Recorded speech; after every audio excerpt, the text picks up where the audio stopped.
মনের মানুষ জানি আমাকে মানে থাকার একটা স্থান দেয় বা আমাকে আদর সোহাগ দিয়ে আমার কষ্টটা সে পূরণ করে নেয়। ঠিক আছে, এমন একজন আমি মানুষ চাই। নিজেকে কন্ট্রোল করে আমি নিজেকে সুস্থ শারীরিকভাবে রেখে তারপর তারকে আমি চিকিৎসা করে তারপরে তার থেকে আমি ভালোবাসাটা আদায় করে নিব। এই যে আপু, আসসালামু আলাইকুম। ওয়ালাইকুম আসসালাম। আসসালামু আলাইকুম। কেমন আছেন? ভালো আছি। আপনার নাম ঠিকানা? আমার নাম সাথী আক্তার, আমার দেশের বাড়ি ফরিদপুর রাজবাড়ি গলন্দর মোড়। আচ্ছা, এই যে ক্যামেরার সামনে কেন আসছেন? আমার জীবনে অনেক কষ্ট, তাই আমি আসছি। কি কষ্ট, সেই কষ্টের কথাগুলো একটু বলেন। কষ্ট বলতে ঘরে আমার একটা অসুস্থ মা আছে, আনসার হয়েছিল, প্রথম আনসারের ক্যান্সার হয়ে গেছে পেটে ঘায়ের থেকে। আর আমার বাবা দেশে গাড়ি অ্যাক্সিডেন্ট হয়ে মেরুদণ্ডের হাড্ডি ক্ষয় মানে ভাইঙ্গা ক্ষয় হয়ে গেছে, কাজ কাম করতে পারে না। ঠিক আছে, আমার স্বামী মানে থাকাতে না থাকাই স্বামী ডিভোর্স দিয়ে দিছি। আমার বাচ্চাটা নিয়ে আমার আব্বা আম্মু পারতেছে না, হেরাও কোনো কাজ কাম করতে পারতেছে না, তাই আমি ভিডিওর সামনে আসা। জানি একটু প্রবাসী ভাইগোর সাথে বলেন। প্রবাসী ভাইগো জানি একটু থাকার আমাকে স্থান দেয়, আমাকে জানি ভালো একটা মনের মানুষ বানায়, তাদেরকে আমি ভালো একটা মনের মানুষ বানাবো, এরকম একটা স্থান চাচ্ছি আমি। এরকম কয়জনকে ভালো মনের মানুষ বানাতে চান? কয়জনকে বলতে কি, একজন। সবাই কি আর ভালো মানুষ হবে? সবাই তো আর ভালো মানুষ হবে না, একজন হবে। একজন তো আপনি যেভাবে বললেন যে তাদেরকে, তো সেটা আর কি। না না না, তার মানে তাদের ভেতর থেকে একজন। আচ্ছা, সবাই তো বউ বাচ্চা থাকে, সবাই তো আর বানাইতে পারে না। কেউ বন্ধু হিসাবে কেউ কথা বলে, কেউ ফ্রেন্ড হিসাবে কথা বলে, কেউ গার্লফ্রেন্ড হিসাবে কথা বলে, কেউ বউ বানানোর জন্য একটা ভালো মেয়ে চায়। তাই ওরকমটাই আমি একটা প্রবাসী ভাই, ভালো বয়স বেশি হোক সমস্যা নেই, বয়স বেশি হোক সমস্যা নেই। কেমন বয়স? বয়স 40 বা 30 এরকম আপনার একটু। বয়স কত? আমার বয়স 20 রানিং চলতেছে। যদি দেখা গেল যে 60 বছরের একজন চায়, 60 বছর একজন চাইলে তো কথার সাথে কথা তো মিলতে হবে। কিরকম? মিলতে হবে, আমাকে নিবে, তার বয়সে তো আমার বয়স অনেক কম, তাহলে সে আমাকে ওরকম ভাবে নিয়ে রাখতে হবে। এখন কি আপনি কি 60 বছরের লোকের কাছে যাবেন কিনা সেটা বলেন। হ্যাঁ যাবো, মানে 60 বছর একটু কম হলে ভালো হতো, কিন্তু 60 বছর কোনো সমস্যা নাই। সে যদি আমার সুখ ভালোবাসা দিয়ে রাখতে পারে, মানে একটা থাকার ভালো স্থান দিতে পারে, তার কোনো সমস্যা থাকলে ওইটা আমি পরবর্তীতে চিকিৎসা করে নিতে পারবো। যে তার বয়সটা একটু বেশি সমস্যা থাকতেই পারে, ওইটা আমি নিজে মানে কন্ট্রোল করে চিকিৎসা করে নিব। আচ্ছা, আগে আপনি আপনার নিজেকে কন্ট্রোল করবেন, তারপর হ্যাঁ হ্যাঁ, আগে আমি। আপনারা ক্যামেরার সামনে আসেন, বলেন যে 60-70 বছর এরকম হলে বিয়ে বসবেন। আসলে তো এই পর্যন্ত তো কেউ বিয়ে বসলেন না। হয়তো তাদের ভালো লাগে না, তারা বসে নাই, আমার ভালো লাগতেছে তাই আমি বসবো। বসবেন? হ্যাঁ। সত্য কথা সে না প্রতারণা? কোনো প্রতারণা না, এটা সত্যি কথা, বাস্তব কথা। বাস্তব কিভাবে হলো? বাস্তব কিভাবে হলো, তাদের উপর তো একটা ইচ্ছা করে আদর সোহাগ ভালোবাসা পাইতে না, তাদেরও একটা ইচ্ছা আছে। আচ্ছা, তো আসলে আপনার আদর্শ পাওয়ার ইচ্ছা নেই? হ্যাঁ অবশ্যই আছে। এরকম আদর্শ চাচ্ছেন? চাচ্ছি সে আমাকে একটু থাকার ভালো স্থান দিবে, সে আমার আদর সোহাগ ভালোবাসা দিয়ে রাখবে, ঠিক আছে, এরকম একটা চাচ্ছি। হ্যাঁ। আচ্ছা, তো প্রতারণা কয়জনের সাথে করবেন এরকম? প্রতারণা যদি ভালো ফ্যামিলির মেয়ে হই তাহলে করবো না কারোর সাথে, ঠিক আছে। আর যদি আপনি কি খারাপ ফ্যামিলির মেয়ে? না, তাহলে ভালো ফ্যামিলির মেয়ে। তাহলে কি প্রতারণা করবেন না? করবেন না, করবো না। সত্যি কথা? সত্যি কথা, মিথ্যা না, সত্য। সত্য? হুম। আচ্ছা, এরকম তো সব মেয়েরা ক্যামেরার সামনে এসে বলে যে সত্য। হাতের 5টা আঙ্গুল তো আর এক সমান না, সব মেয়েরাই তো আর এক সমান না, সবার চয়েস আর এক সমান না, ঠিক আছে। এখন আপনার চয়েসটা কেমন?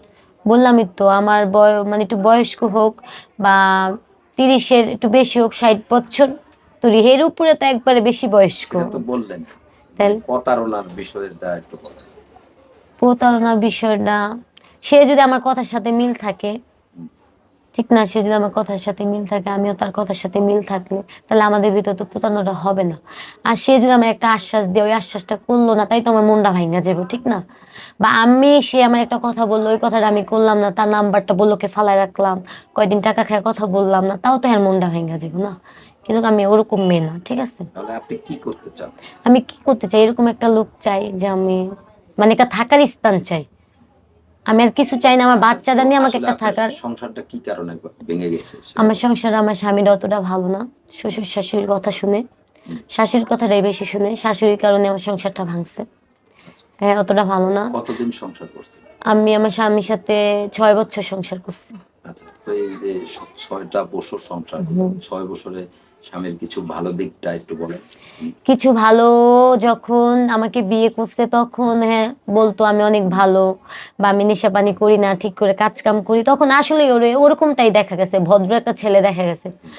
পরে আমাদের বিয়ার 3 বছর যখন হয়েছে, হুম, তখন ও ডিস্ট্রিক্ট গাড়িগুলো আছে না, ওই যে রংপুর যায়, মানে বিভিন্ন জায়গা যায়, ওই গাড়িতে হেল্পারি করতো। আচ্ছা, কইরা পরে নেশার জগতে ঢুকে গেছে, ঢুকে জুয়া খেলছে, নেশা করছে, ঠিক করে বাসায় আসে নাই, আমার খোঁজ খবর নেয় নাই, একদিন আসলে 4 দিন আসার কোনো খবর থাকতো না। এমন করতে করতে আমার 5 বছর হয়ে গেছে। আমি অনেক ধৈর্য ধরছি যে ও ভালো হবে, ও ভালো হবে, বিয়েটা ভালো। কিভাবে হলো? বিয়েটা হয়েছে আমি প্রেম করে বিয়ে করছি ওর সাথে। কতদিন প্রেম করছেন? প্রেম করছি আমি 1 বছর। 1 বছর প্রেম করেছেন, আপনি হুম। বুঝেন নাই যে আপনার স্বামী নেশাখোর না ভালো? আচ্ছা, একটা মানুষ যখন মনের মানুষের সামনে সবসময় ভালো থাকার চেষ্টা করে, হুম, যে না ও আমাকে এই জিনিসটা দেখলে ও ব্রেকআপ করে দিবে, আমার সাথে ও প্রেম করবে না, না করে দিব, তাহলে ওর কাছে আমি ভালো সাজবো, আমি পিছে যা মন চায় তা করি। নারীরা নাকি মানে সহজে ধরতে পারে যে সহজে ধরতে পারে। আপনি সাপোজ বুঝায়, আপনি একটা নেশা করলেন, নেশা করে আপনি ফিটফাট চুলমুল আশ্রয়া বা মুখ মুখ সাবান দিয়ে ধুয়ে আসলেন, তাহলে নারীও কোনো মানে ধরার মতো কোনো ক্যাপাসিটি নেই, ঠিক না? আচ্ছা, একটু স্মার্ট হয়ে আসলেন দেখা করতে, এরকম টাইম আমি তোমার সাথে দেখা করবো, এটাই। আচ্ছা, তো এখন আসলে আপনার স্বামীকে কি আপনি ডিভোর্স দিয়েছেন, না আপনার স্বামী আপনাকে? আমি নিজে ডিভোর্স দিছি, সহ্য করতে না পারে আমি সাহসী নারী আপনি তাহলে, নাকি? হ্যাঁ, একজন সাহসী নারী, অবশ্যই এরকম জ্বালা মানুষ 5 বছর সহ্য করছে। সাহস করে স্বামীকে ডিভোর্স দিয়েছে। অবশ্যই এরকম 5 বছর সহ্য করছি। আমার জায়গায় অন্য কোনো নারী হলে যেমন মাইর খাইছি, হুম, এরকম জ্বালাও আমার সহ্য করতে হয়েছে। আচ্ছা, পরে যে একটা বাচ্চা হলো দেখে আর পারি না, বাচ্চা দুধ দেয় না ঠিক করে, খরচা দেয় না, বাচ্চা ডাক্তার খরচ দেয় না, হুম, এই আমার উপরে সব রিস্ক, আমার অসুস্থ মা বাবার প্রতি সবকিছু দায়িত্ব। তাহলে ওর মতো স্বামী থাকার চেয়ে না থাকাই অনেকটা ভালো। আচ্ছা, তো সবশেষে আসলে কি আপনি এই যে ক্যামেরার সামনে আসছেন, প্রতারণা করবেন না বিয়ে বসবেন, সত্য করে আমি বলেন। বিয়ে বসবো, আমি কোনো প্রতারণা করবো না। একটু নিজ মুখে আবার বলেন। আমি প্রতারণা করবো না কারোর সাথে, আমি বিয়ে বসবো। বিয়ে বসবেন, হ্যাঁ, বিয়ে সত্য? বসবো, সত্য। আচ্ছা, তো আসলে কেমন বয়সের কোন ধরনের লোক হলে বিয়ে বসবেন সেটা একটু বলেন। বয়স আমি তো বলছি 30-এর থেকে 60 বা 30-এর নিচেও, মানে যেরকমই হোক, সে যেরকমই হোক, কিন্তু সে একটা ভালো লোক হতে হবে, ভালো মনের মানুষ, কোনো বাটপারি সিটারি করতে পারবে না, এক জবানের কথা এক জবানই কাজ করতে হবে, এরকম একজন মানুষ আমি চাই, ভালো। তো দর্শক, আপনারা শুনলেন, আপনার নাম যেন কি? সাথী একটা। সাথী। তো আসলে এই সাথী আক্তারের কথাগুলো যদি আপনাদের কাছে ভালো লাগে, তাহলে তাকে একটু সহযোগিতা করবেন। আর বিয়ে শাদীর দায় দায়িত্ব ইউটিউব কর্তৃপক্ষ নেয় না, আপনারা আপনাদের নিজ দায়িত্বে বিয়ে শাদীর বিষয়গুলো তাদের সাথে মিট করে নেবেন, এবং কি মোটা অঙ্কের টাকা পয়সা দিয়ে কেউ প্রতারিত হবেন না, এবং ভালো করে যাচাই করে তারপর মোটা অঙ্কের টাকা পয়সা দিবেন, অযথা কেউ প্রতারণার শিকার হবেন না। আর ইউটিউব কর্তৃপক্ষ এই ধরনের কোনো দায় দায়িত্ব নেয় না, আপনারা আপনাদের নিজ দায়িত্বে। আপনার নামটাই বলেন। 018215299। এই নাম্বারে কি বিকাশ টিকাশ কোনো কিছু আছে? হ্যাঁ, এই নাম্বারে বিকাশ নগদ দুটোই। দুইটাই আছে। আচ্ছা, ঠিক আছে, তো ভালো থাকবেন। আসসালামু আলাইকুম, সকলে ভালো থাকবেন।